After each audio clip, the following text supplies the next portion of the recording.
Well, thank you very much, Madam Chair. I appreciate the opportunity. I want to thank the ranking member, too. Thank you. Mr. Chairman, I've always had great confidence in you. I told you that personally.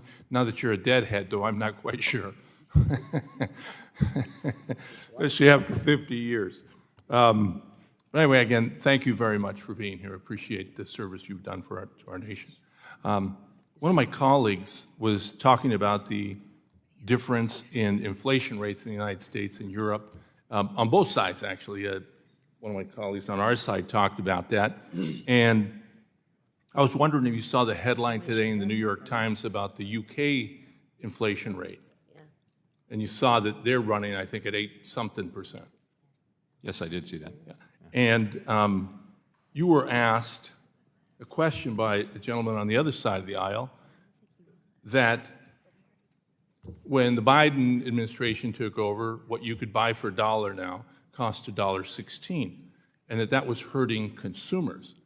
And you said, and I want to quote you, I strongly agree. But the question obviously inferred that inflation was the fault of the Biden administration. I mean, that's the whole point of the question. That wasn't the question I answered, by the way. That's right. And I was going to say that, and I'll give you an opportunity to answer that, because you later said that the pandemic was the issue all around the world. So is the Biden administration the cause of all this inflation? So just to be clear, the question I answered was, is inflation hurting people? It was nothing to do with the cause of the inflation.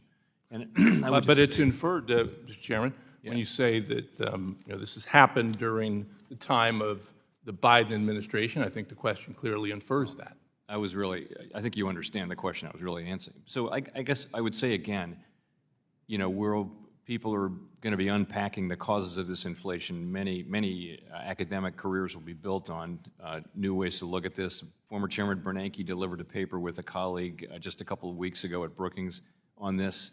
And I just think you see inflation everywhere in the world. There's a common factor here, which has to do with the pandemic.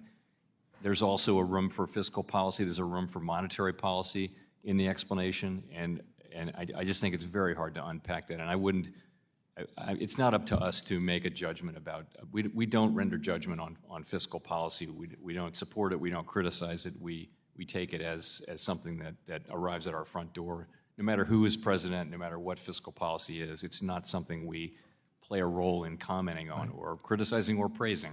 I wanted to give you an opportunity. I appreciate the answer. I wanted to give you an opportunity just to make sure if there was any confusion about that, the confusion was cleared up, and I think you've cleared it up. Now, I want to answer a question that you didn't answer, that you passed on. The question was if Congress should be in charge of setting the federal rates fund. I can't think of a worse idea. The only worse idea, I think, might be another idea that was set forward earlier, that maybe we should be involved in supervising the banks, Congress. We can't even figure out appliances here, for God's sakes. We closed down the government over appliances. We can't even figure that out. I don't know how in the world we'd be setting rates and how in the world we'd be supervising banks. Again, I think you guys can do a tighter job of supervising banks. I mean, I do think that and you guys have admitted to that with the Silicon Valley Bank. And I hope you do, and I know you're looking at these regulations.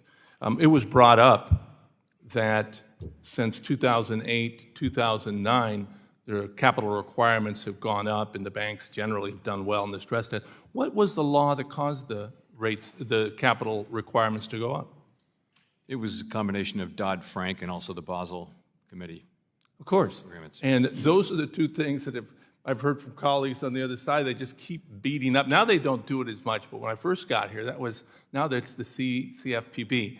But that was the choir again, once again, just saying it's the terrible banking. But the reality is it probably saved banking in the United States, and I appreciate it. Lastly, I would just comment this, and you don't have to comment. I'm just going to make this comment. Obviously, your focus is narrow and should be, but the notion of climate change is important.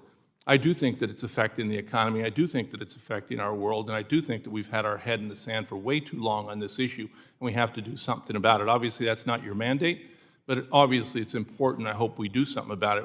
We don't have the courage to do that in Congress. That's why I think others are doing it for us, but we have to do something. We see the bigger hurricanes. We see these things happening, and it's because of our participation in making it happen. Thank you very much.